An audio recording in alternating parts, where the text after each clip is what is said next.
સવિતા દેવી પોતાની વહુ નેહાને નાની નાની વાતો ઉપર મહેનતોણા મારવાનો એક પણ મોકો છોડતા ન હતા. તેઓ જરૂરત કરતાં વધારે કંજૂસ સ્વભાવના હતા.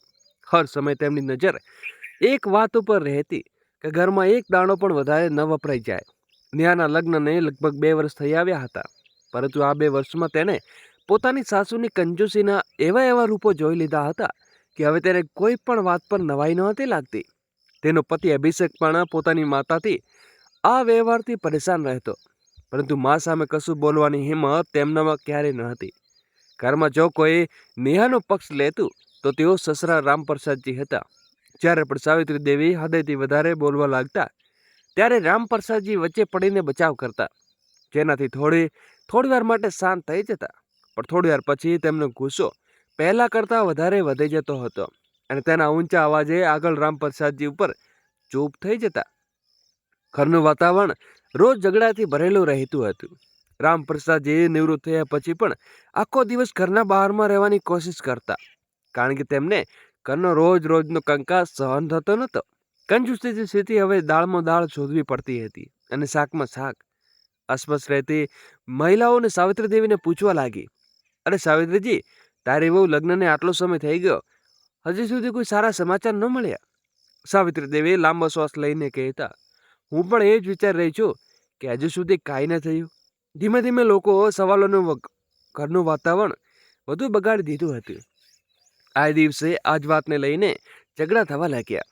સાવિત્રી દેવી મોફાટ સ્વભાવના નેહા સૌથી મુશ્કેલ બની ગયો હતો. એક દિવસ તેમણે નેહાને સીધું જ પૂછી લીધું, ક્યાં તો વાંજણી તો નથી ને? હજી સુધી કોઈ સારા સમાચાર કેમ નથી આવ્યા? નેહા ડરતા બોલી, માજી, લગ્ન તો હજી ફક્ત 2 વર્ષ થયા છે. આટલું સાંભળતા જ સાવિત્રી દેવીનો ગુસ્સો 7મા આસમાને પહોંચી ગયો. તેઓ ચૂસ પાડીને બોલ્યા, 2 વર્ષનો શું મતલબ છે? તને શરમ નથી આવતી? લોકો કેવી વાતો બનાવી રહ્યા છે. તેમને તો તે સાંભળીને નેહા સહમ થઈ ગઈ અને ચૂપચાપ માથું નમાવીને ઊભી રહી.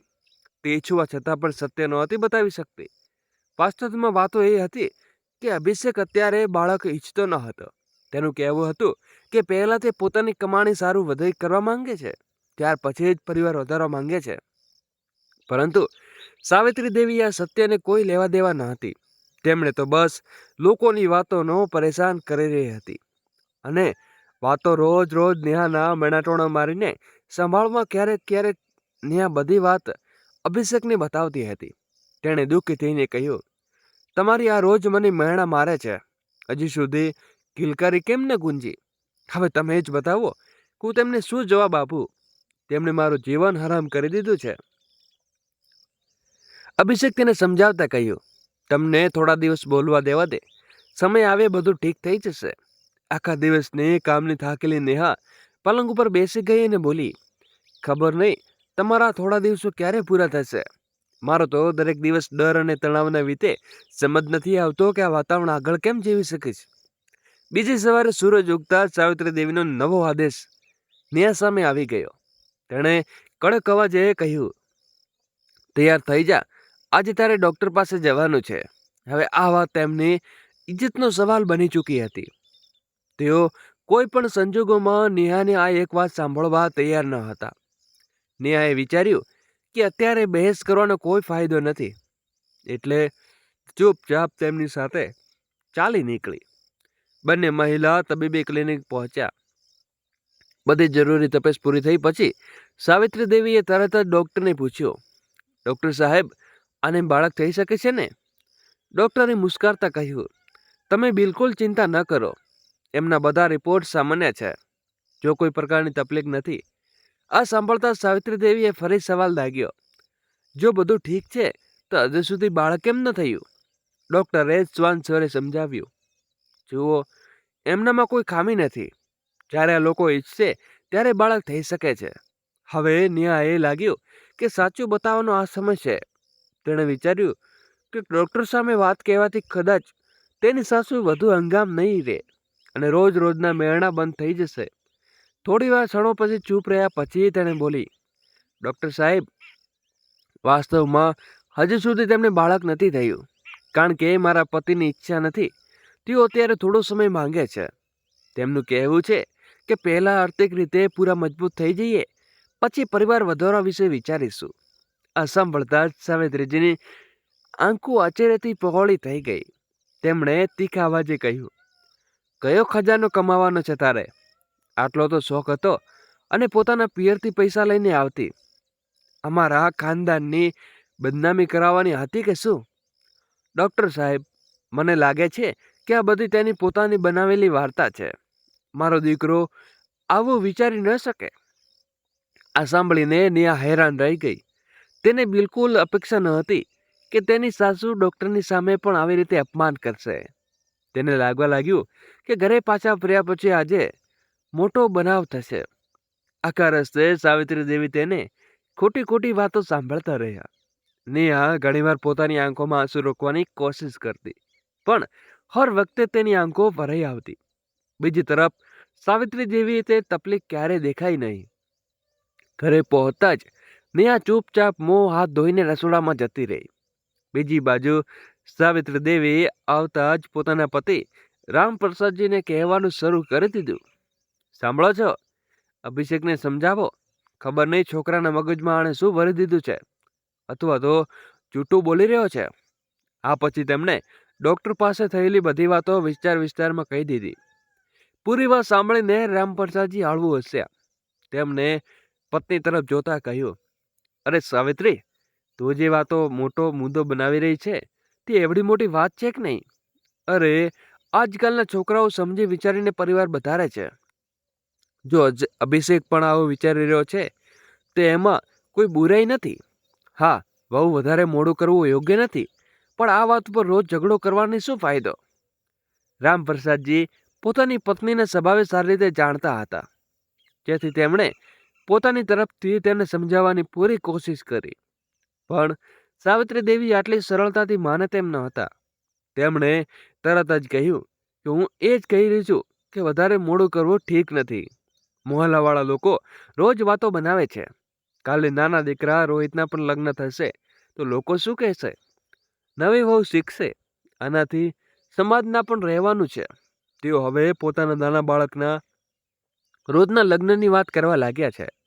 તેની સારી નોકરી લાગી ચૂકી હતી. આ વખતે રામપ્રસાદજીના ધીરજ ખૂટી ગઈ. તેમણે ગુસ્સામાં કહ્યું, જો થોડી વાર ચૂપ રહે છે તો તાર કંઈ ઓછું થઈ જશે. તારે હર સમય લડાઈને કેમ જોઈએ છે?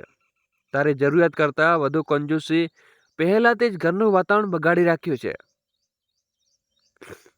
રામપ્રસાદજીની વાતો સાંભળતા જ સાવિત્રી દેવી પણ ભડકી ઉઠ્યા. તેમણે ઊંચા અવાજે કહ્યું, હું ઘર સંભાળું છું અને તમે તેને કંજૂસી કહો છો? મોટી મુશ્કેલી તો એક રૂપિયો જોડીને ઘરનું બનાવ્યું છે. શું હું તેને બરબાદ થવા દઉં? છાપું વાંચી રહેલા રામપ્રસાદજી ગુસ્સામાં છાપું એક તરફ મૂકતા અને બોલ્યા, ઘર સંભાળવાનો મતલબ એમ નથી કે પરિવારનું સુખ ખતમ કરી દો. હર વખતે પેટ કાપીને ઘર નથી બસતું. આટલું કહીને તેણે ગુસ્સામાં બૂટ પહેર્યો અને બોલ્યા, આ જ કારણે મારું ઘરમાં મન નથી લાગતું. તું એકલી જ રહે છે અહીં તારી મરજીથી. બગડતા બગડતા તેઓ રોજ જેમની જેમ ઘરની બહાર નીકળી ગયા. ત્યારે નેહા બપોરનું ભોજન લઈને આવીને બોલી, માજી, ખાવાનું ખાઈ લો. પરંતુ સાવિત્રી દેવી તેણે જોતા જ ગુસ્સામાં તમતમીને કહ્યું, આને અહીંથી લઈ જાઓ. હવે તમે શાંતિ મળી ગઈ હશે ને? તારા લીધે આ ઘરની શાંતિ ખતમ થઈ ગઈ છે.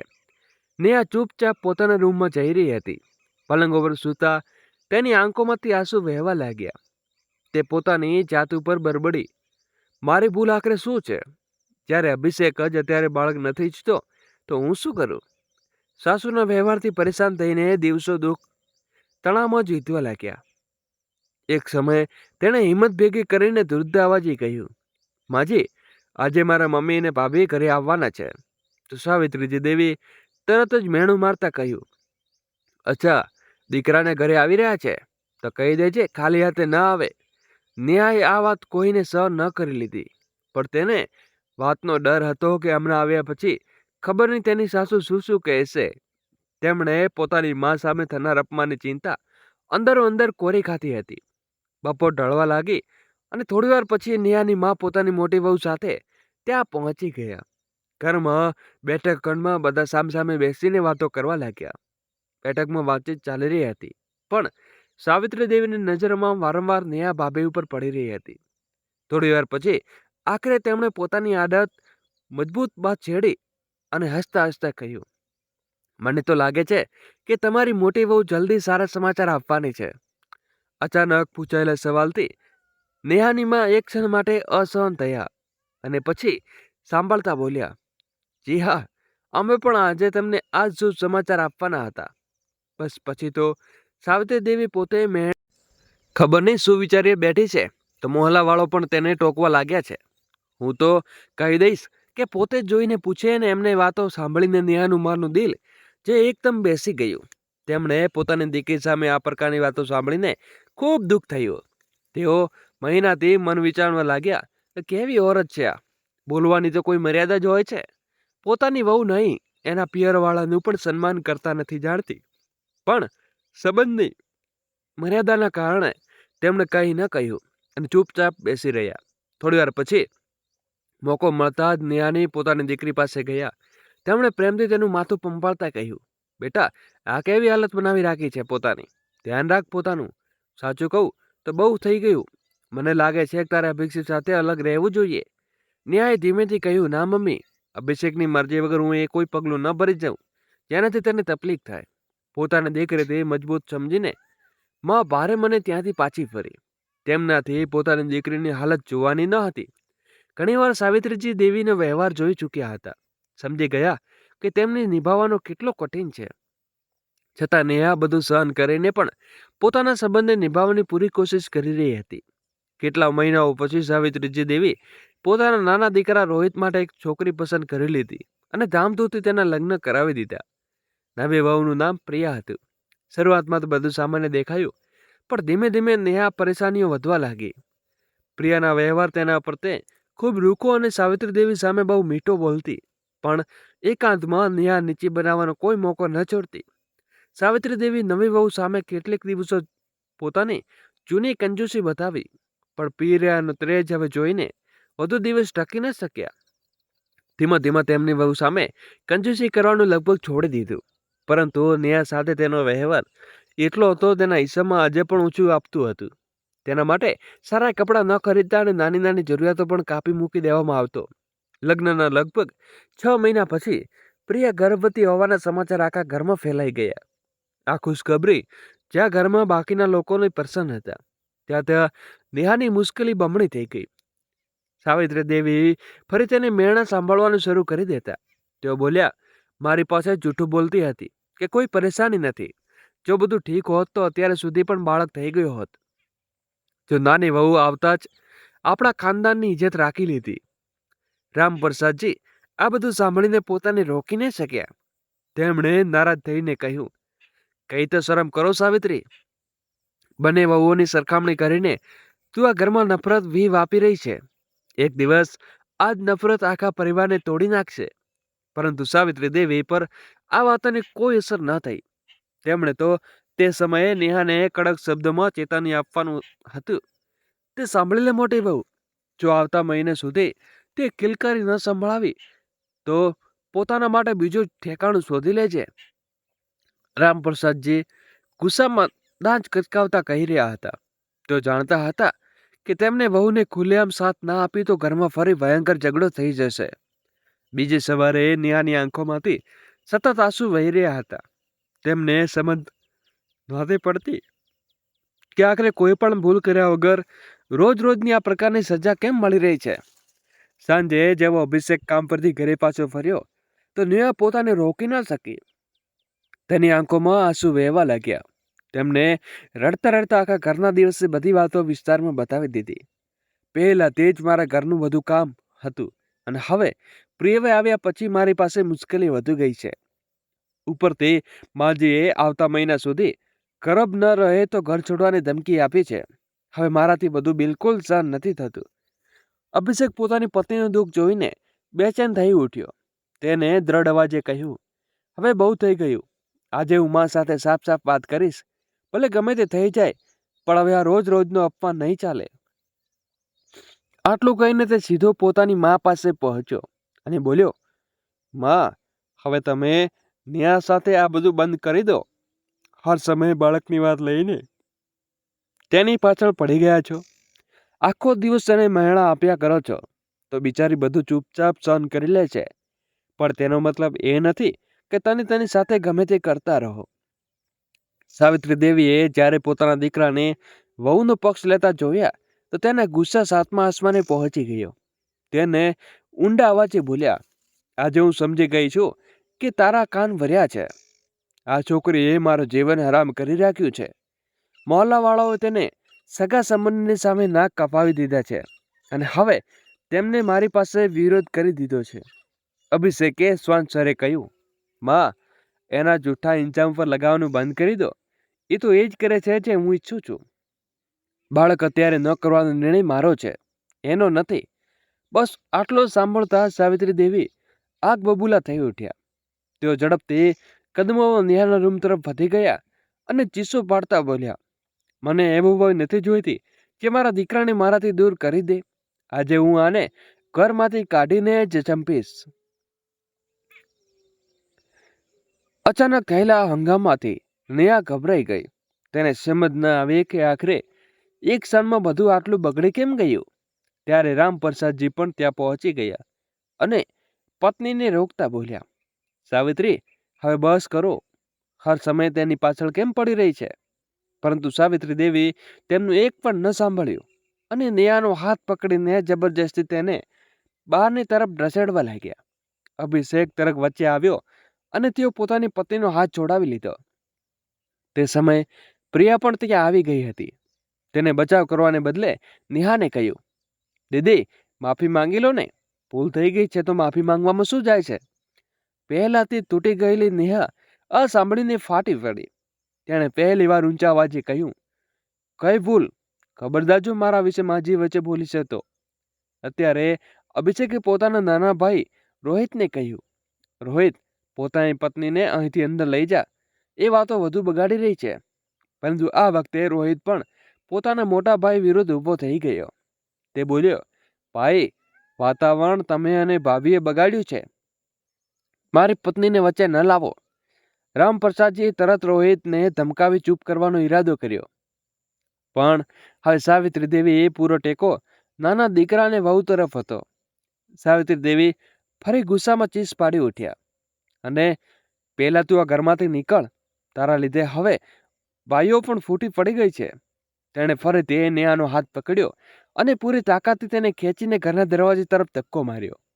આખી દીધો અને નેહા પોતાનું સંતુલન ગુમાવી બેઠી અને જમીન ઉપર પડી ગઈ. આ જોઈને અભિષેક દર્દથી ચીસ પાડી ઉઠ્યો, માં, જો નેહા ઘરમાં થઈ જશે તો હું તેની સાથે ઈસીવ. અને સાવિત્રી દેવીએ આક્રોશથી કહ્યું, આ જ બાકી રહી ગયું હતું.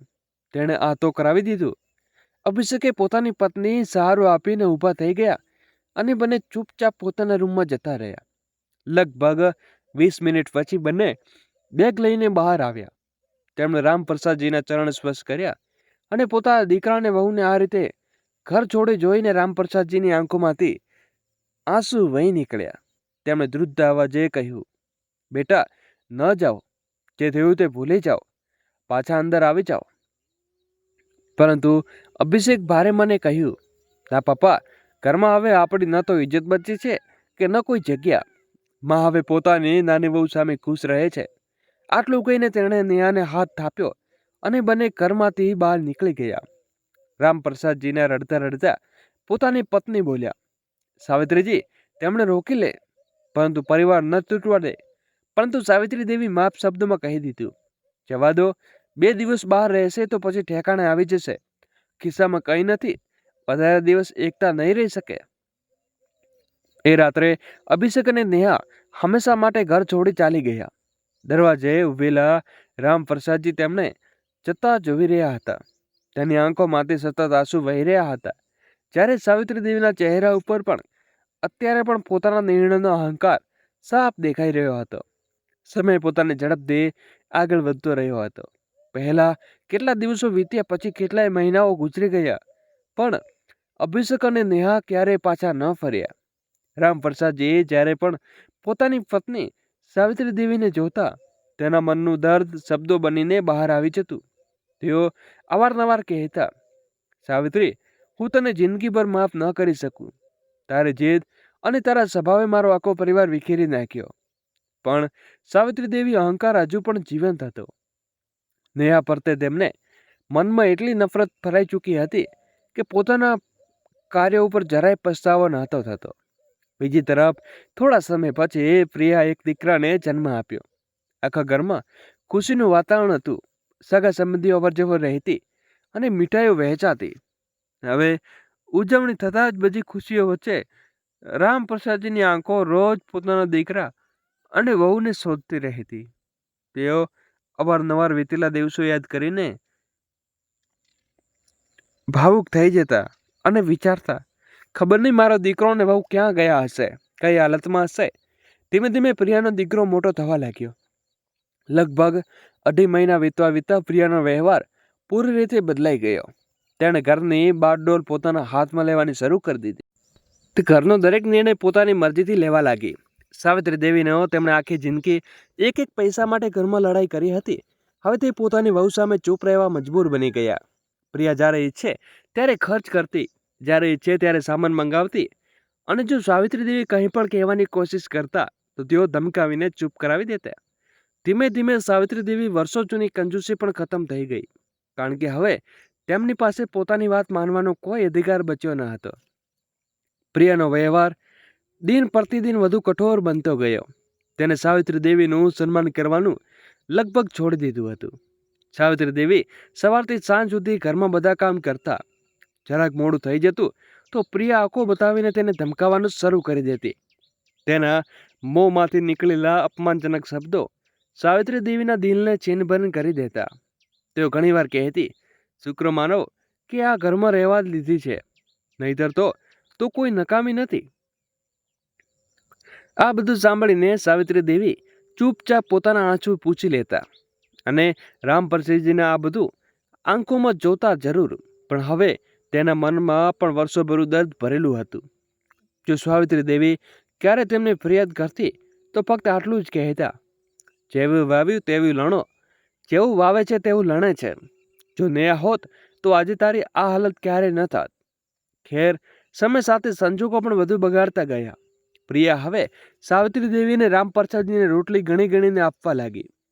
રોહિતે પણ પોતાના માતા પિતા તરફ ધ્યાન આપવાનું લગભગ બંધ કરી દીધું હતું. તે પોતાની પત્ની પાસે કંઈ બોલવાની હિંમત ન કરતો. આખરે એક દિવસ સાવિત્રી દેવી હિંમત કરીને પોતાના નાના દીકરાને કહ્યું, બેટા, જરા પ્રિયાને સમજાવ ને. ઓછામાં ઓછું મને સમય પેટ ભરીને ખાવાનું તો આપી દે. તારા પપ્પાની તબિયત પણ ઠીક નથી રહેતી.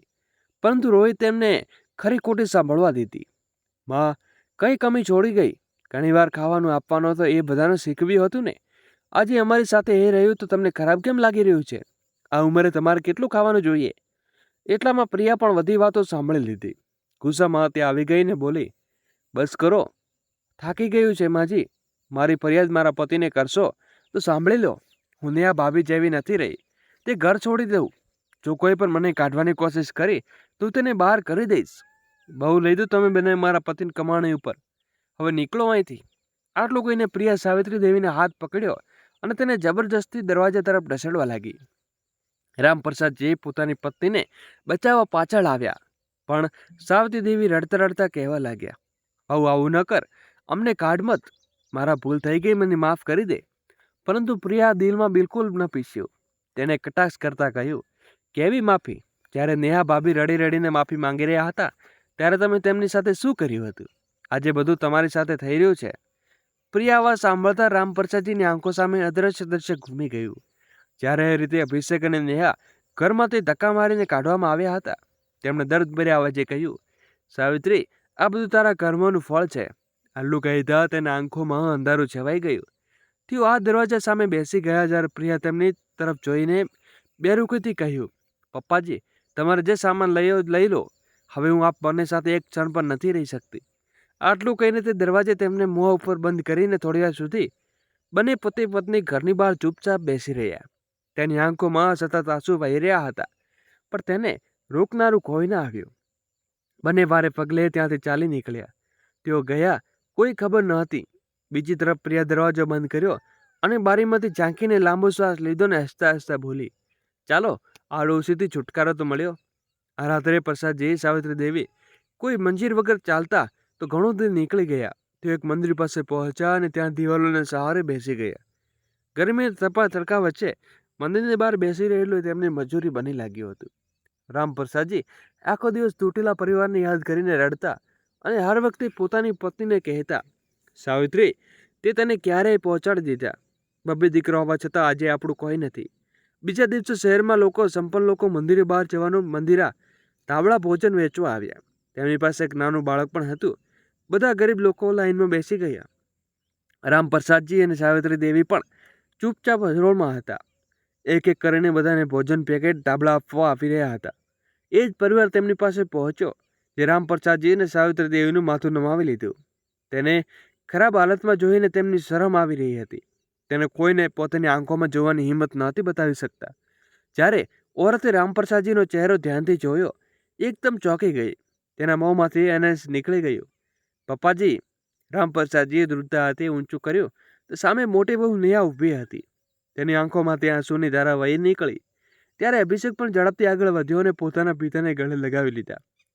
વર્ષો પછી દીકરાની છાતીએ વળગતા રામપ્રસાદજી ફૂટી ફૂટીને રડી પડ્યા. બીજી તરફ નેહા પણ રામપ્રસાદજી પાસે બેઠેલી સાવિત્રી દેવી પર રડી અને શરમના મારે પોતાનો ચહેરો સાડીના સેટાથી છુપાવી બેઠા હતા. નેહા તરત તેમની પાસે ગયા અને ભાવુક થઈને બોલી, માજી.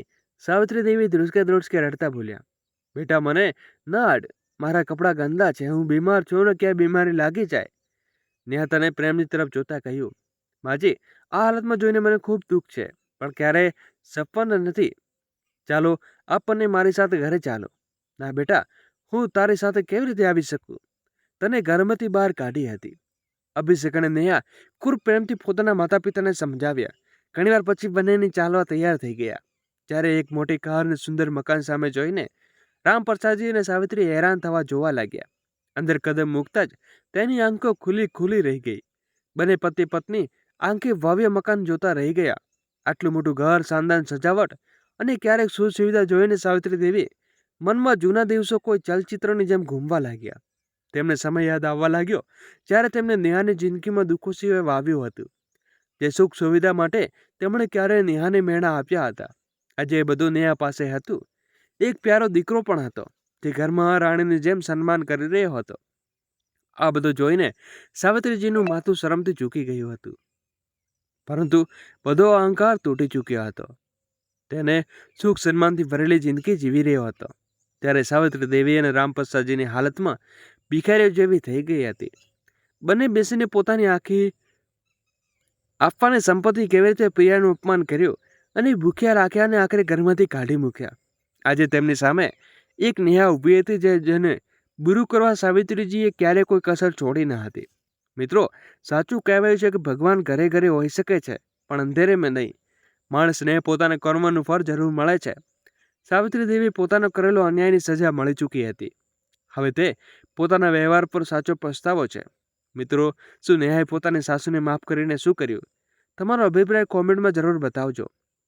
વાર્તા ગમી હોય તો પ્લીઝ વિડીયોને લાઈક કરો, શેર કરો અને અમારી ચેનલને સબસ્ક્રાઈબ કરો. Thank you. જય શ્રી કૃષ્ણ. રાધે રાધે. ફરી મળીશું નવા વિડીયો સાથે.